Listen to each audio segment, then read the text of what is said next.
Bonjour, ce clip vidéo a pour but de vous présenter certaines fonctionnalités de base du logiciel Outlook 2013, logiciel client que vous avez avec votre suite Office 2013. C'est le premier clip d'une série de deux qui portera davantage sur les éléments entourant la réception des courriels. Donc, allons-y tout de suite avec... mon logiciel est déjà ouvert. Je peux refaire le chemin inverse, c'est-à-dire à partir du tout début. J'utilise Windows 8, donc l'écran d'accueil est vraiment une façon rapide de démarrer des logiciels. Je n'ai qu'à commencer à inscrire le nom du logiciel sur mon clavier pour... il faudrait d'abord que je l'écrive comme il faut. Pour le voir être offert dans la colonne de gauche et je n'ai qu'à appuyer sur la touche retour de mon clavier pour démarrer ce dit logiciel. Donc, nous parlerons des messages non lus en tout premier lieu, c'est-à-dire que c'est la même chose que pour OA pour Outlook Web App, dont il a été question dans une capsule précédente, lorsque nous utilisons l'interface web pour visiter, pour gérer nos courriels. Donc, c'est la même façon que Outlook utilise pour nous signaler les courriels qui sont non lus, c'est-à-dire une petite barre bleue à la gauche là, du nom du courriel et de l'auteur de celui-ci.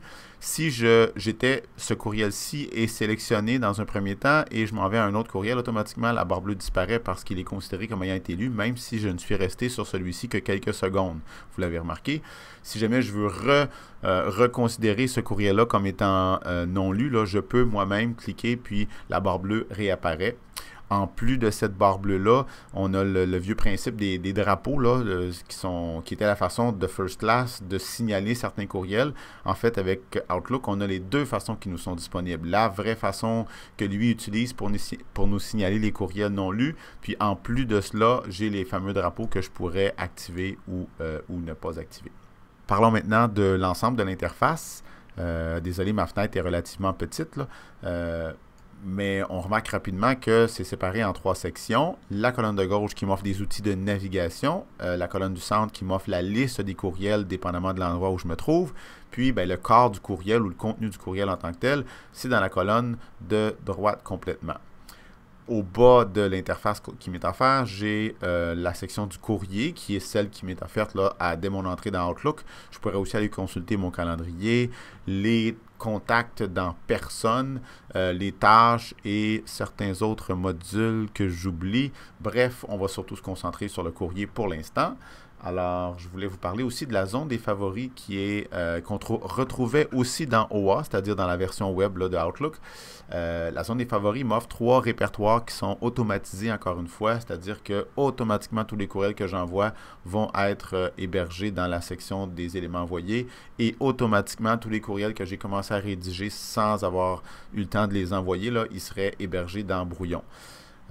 Quelque chose qui est intéressant par contre, puis vous avez pris conscience là, dans les clips qui parlaient de OA que l'ensemble de vos répertoires et l'ensemble de votre boîte aux lettres, c'était pas disponible dans la zone des favoris, mais plutôt en bas, en ouvrant le nom de votre compte et en ouvrant ou en appuyant sur le petit triangle à la gauche de la boîte de réception. Là, vous voyez vraiment l'ensemble du contenu de votre boîte de réception.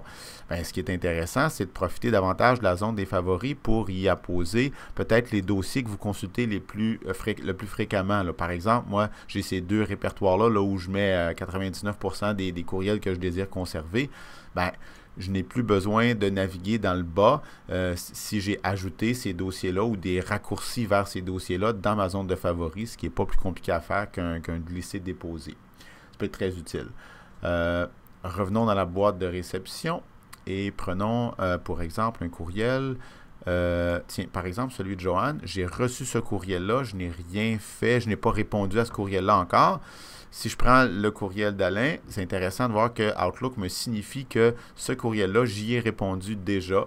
Donc, puis il y a une icône là, qui me permet de bien le voir. Par contre, autant dans le cas du premier courriel que du second, j'avais en plus, dans le bas de la fenêtre, laissez-moi vous montrer, dans le bas de la fenêtre, parce que c'est un courriel qui provient d'Alain, j'ai accès rapidement là, à l'ensemble des plus récents courriels ou des échanges que j'ai eus avec cette personne-là. Même chose pour Joanne, même si je n'ai pas encore répondu au courriel, j'ai quand même rapidement accès là, à un historique d'échanges. C'est souvent récemment que je veux reconsulter ce que je lui ai dit précédemment, etc. Donc, ça peut être drôlement pratique. Normalement, vous sachez bien, là, vous savez bien que la fenêtre ici serait beaucoup plus grande puis me permettrait de voir davantage le corps du courriel, là, ce qui est très, très important. Mais je trouve ça agréable de me faire voler ce petit espace dans le bas pour accélérer ma navigation puis la consultation des autres courriels échangés avec cette même personne. Bref, je vous parle maintenant des pièces jointes. Il y a deux façons de joindre des fichiers à la façon traditionnelle, c'est-à-dire qu'une copie du fichier est jointe au courriel. C'est l'exemple que j'ai fait là, en utilisant mon compte démo pour m'envoyer à mon compte à moi un courriel. Mais il y a aussi une nouvelle façon, c'est-à-dire de prendre un fichier qui est dans notre OneDrive de Office 365 puis de l'envoyer à une personne mais en ne lui envoyant qu'un lien vers notre fichier à nous. Donc, le fichier ici qui appartient à Dominique Gagné Démo, je l'ai envoyé à Dominique Gagné moi-même de la nouvelle façon, c'est-à-dire en utilisant la copie qui est dans OneDrive et non en envoyant une copie. C'est plutôt un lien que j'ai envoyé. Puis moi, si je l'ouvre à partir d'ici, si je l'ouvrais, j'aurai accès vraiment au fichier qui est dans le OneDrive du compte démo et non comme si j'ouvre celui-ci, et non à une copie que je pourrais modifier puis que je devrais envoyer si je veux que la personne puisse voir mes modifications. Donc, ça peut être drôlement utile, cette nouvelle façon de joindre des fichiers. Puis, et puis, Outlook nous les montre d'une façon très, très différente, là. Il y a le petit symbole de nuage ici qui me donne un bon indice. Puis, c'est pas dans la zone des pièces jointes, mais c'est bien dans le corps du courriel comme tel.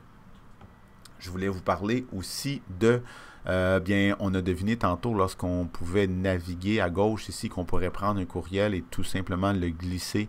Par exemple, je le glisse dans ce dossier-là. Je pourrais le supprimer en utilisant le petit X qui m'est offert aussitôt que je suis vis-à-vis ce fameux courriel. Je pourrais aussi effectuer une recherche dans le haut de cette même colonne pour, je ne sais pas moi, disons que je m'en vais dans CSVDC 1415, puis j'effectue une recherche. Donc, je dépose mon curseur. Je commence à écrire, puis je ne suis pas obligé d'écrire au complet. Rapidement, je me ferai offrir un certain nombre de courriels provenant ou écrits à Alain. Je pourrais raffiner ma recherche avec le petit triangle au bout de la colonne. Bref, des outils de recherche très performants, très utiles. C'est dans la colonne qui m'offre la liste des courriels, évidemment, que j'ai accès à cette recherche-là. Dernier détail, les boîtes aux lettres partagées.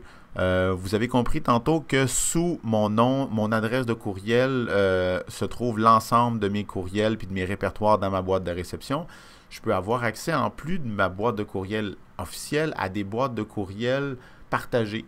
Par exemple, les secrétaires ont accès à la fois à leur courriel à eux, mais au courriel de l'école qui porte l'adresse P002 et ainsi de suite. Si j'ai accès à certaines boîtes aux lettres partagées, puis ça peut être plusieurs personnes qui ont accès à une même boîte aux lettres partagée, ces boîtes aux lettres partagées vont se retrouver juste en dessous de votre propre boîte aux lettres personnelle. Donc, Outlook peut servir aussi à gérer ces courriels-là.